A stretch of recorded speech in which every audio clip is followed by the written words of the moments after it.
Hello and welcome to Reports from Arbroath. Our very special guest today was born in Birmingham, 374 miles from Arbroath, and he's one of the top cricketers of his generation. He's travelled all over the world, starring in international and franchise cricket, although he is still to visit Arbroath. He's a World Cup winner in 50 and 20 over formats, and he's been a pillar of the England team for 10 years, having played 212 games for his country across the formats.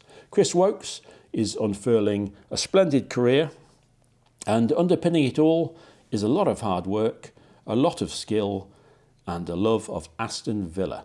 And it's the latter that we're going to chat about today. Chris, welcome to Reports from Arbroath. Thanks for having me, Brian. Really nice to join you on your podcast, on your new adventure. Well, it's great to have you. Why Aston Villa? Why Aston Villa? I was kind of forced into it a little bit by the old man. He was a big Villa fan.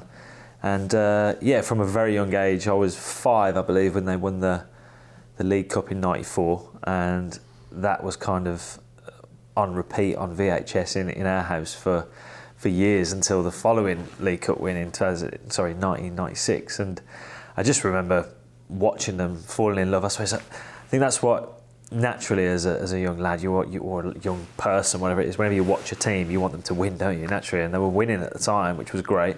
And I think if I'd have supported anyone else, I'd have been kicked out of the house. So that was the reason Aston Villa, mainly through my dad. And I suppose those 2 League Cup wins in '94 and '96 were big in kind of pushing me into that, I suppose. Can you recall the first game you went to? Yeah, I think it was against Derby County. I wasn't much older than 7 or 8 or something like that, and I went with an uncle of mine, and I just remember barely watching a ball kicked. Really, I remember coming up the steps and overlooking the pitch and just being in awe of the ground, in awe of Villa Park, and fell in love immediately then. But I remember just watching everyone swear around me more than watch the game itself. But from that moment on, I was hooked. That was it. And did you become a regular quite soon? Could you get there often? Yeah, I didn't go all too often until I had a season ticket when I was roughly a teenager. I was about 14, something like that, 14, 15, 16. I had a season ticket in the lower Holt end, and from that moment on, it was, I was just trying to go to as many games as I possibly could. It was a little bit tricky around the Saturday 3 p.m. kickoffs, because at that point in my early cricketing career, I was starting to play league cricket on a Saturday afternoon, so had to kind of juggle that a little bit. But it was amazing to be able to spend time at Villa Park. I've had some good days and some bad days, as you'd imagine, but incredible venue to go and watch sport. I love it. It's probably my favourite ground in the world. Cricket, football, whatever. There have been some good days and some bad days, some good ones at the moment, aren't there? But just going back to those early days as well, of course, you were decent at football as well, weren't you, in the Walsall youth system for a while? Yeah, that's right, Brian. I was with Walsall from around probably about 11, 12 through till I was about 14, 15, and then I was under contract until 16. But I gave it a bit of a knock on the head at 14 to concentrate on my cricket. I was just getting into the academy at Warwickshire, and I made the decision, really, a decision which I made with my dad and my parents, and just said, look, I'm really enjoying my cricket, not so much enjoying my football, and decided to take the cricket route a little bit more serious. But I think the reason for that was I actually was, I was half decent footballer, but I didn't grow much through that sort of, early teenage years. And I just remember getting belted and just getting whacked in the middle of the park. Well, I was in the middle of the park at that stage, and then I moved out to the wing because of my size. I think I wasn't that big, and around that age, lads get bigger, don't they? And young boys were turning into men with beards, and I was still a puny little 11-year-old in my body, and I just getting kicked about, and I stopped enjoying it as much. That's a good thing about cricket, isn't it? There's no tackling. Yeah, well, that helps. Although I suppose there is a hard ball involved, which is kind of similar in a way. Some of your predecessors at Warwickshire and Villa have played both, haven't you? Jack Divvy way back was captain of Aston Villa when they won the FA Cup. I mean, does part of you think if the itineraries were different, you could have played for England in cricket and captained Villa to win the FA Cup? Yeah, I mean, I've had that dream many a times, right? But not in reality, I don't think. We're talking going back 20, 25 years, but I don't think I would have been good enough to make it at, a good level. You know what I mean? When I say a good level, I mean, in the higher leagues. You never know. Maybe I could have done something further down and made a career out of it. But sport's fickle, isn't it? You need doors and windows to open at the right times. And fortunately for me, from a cricketing point of view, it opened. I decided to throw all my eggs into that basket, and I can't moan with where I'm at, I suppose. Your Aston Villa connection was going to be as a fan, and I guess cricket commitments prevented you watching them as much as you liked, but they've been a pretty constant thread through all your life. Wherever you've travelled, keep an eye on the Villa. It's probably the one thing, until I had, a wife and kids, that did follow me around wherever I went, whether that be travelling with England, travelling with Warwickshire. I would always be, keen to look at the scores, watch the games, follow the games. It doesn't matter what time zone I'm in. I'm always looking to try and watch, often in the middle of the night, whether it be in Australia or India or something like that. I've watched many games from obviously different continents, but yeah, it's always been something which stayed with me. I think when you have a love and a passion for a team, or it's your team and you support that team through thick and thin, you'll do anything to follow them and watch them, whether you're winning or losing. And as you said, so many tough times watching Villa.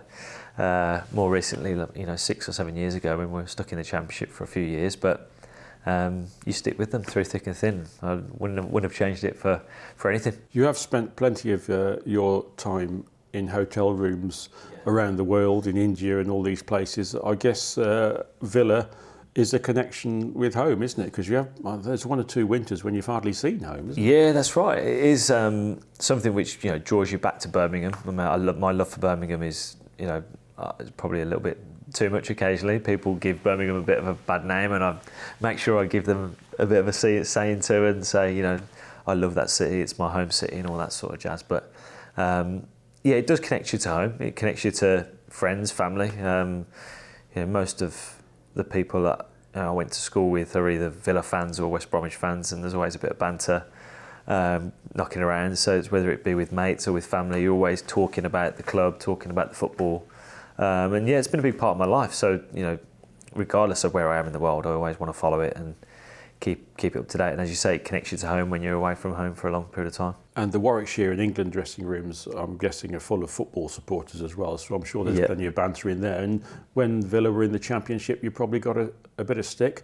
Now you can hand a bit out, maybe, because they're flying. Yeah, it's been an incredible couple of years. To see them going from strength to strength, and I suppose to see them in Champions League nights is something which I haven't seen as a fan since obviously there's a lot of talk about the 82 European Cup win, but obviously a fair few years before I was around. So to see them involved with those nights is just, it's a kind of pinch your moment, sort of pinch yourself sort of stuff, because I never really dreamt of it. I never really thought it'd be possible. You see the big clubs, the likes of Real Madrid and in the Manchester Uniteds, the Manchester Cities, playing all these games on a Tuesday and a Wednesday night, and you never really think you're ever going to be a part of that. So to see the club doing that is just amazing, and grateful to be able to be a small part of it and see.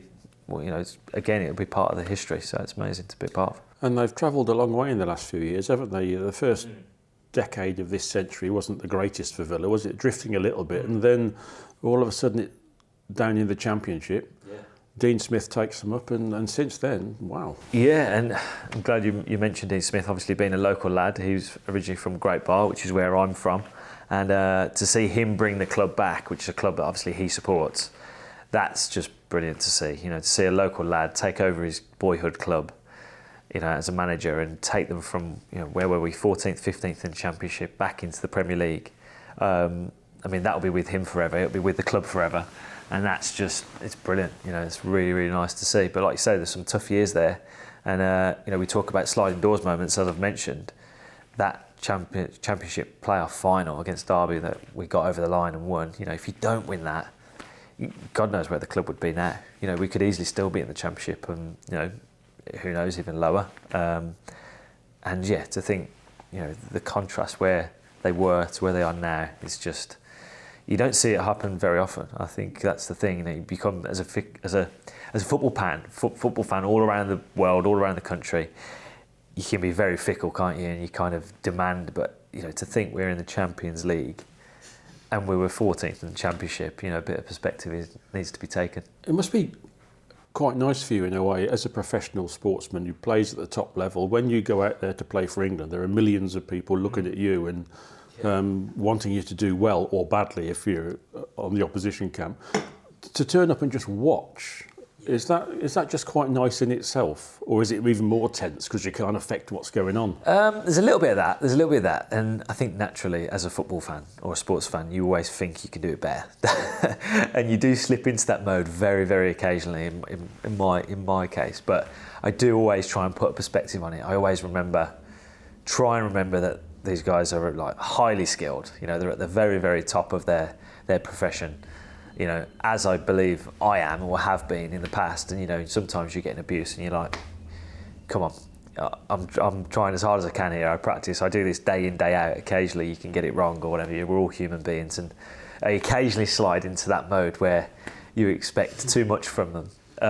But I do try and look at it in a certain perspective, in a certain light, and just remember these guys are serious athletes, seriously good at what they do. They practice day in, day out, and to actually, it just shows that people can still make mistakes. But it is nice to just go and watch, and I really enjoy watching any sport at the highest level. To see people that are at the top of their craft doing what they do extremely well is great to watch. And obviously seeing Villa do it is something even more special. But I do try and have a little bit of sympathy, I suppose, as well, that people can get it wrong. You do make mistakes, and it's not always perfect, is it? I guess as someone in professional sport, you do have that empathy, don't you? But you say that in the calm of this room now, but if a Villa defender shanks one straight into the crowd, what was that? I do slide into that occasionally, right? As I said,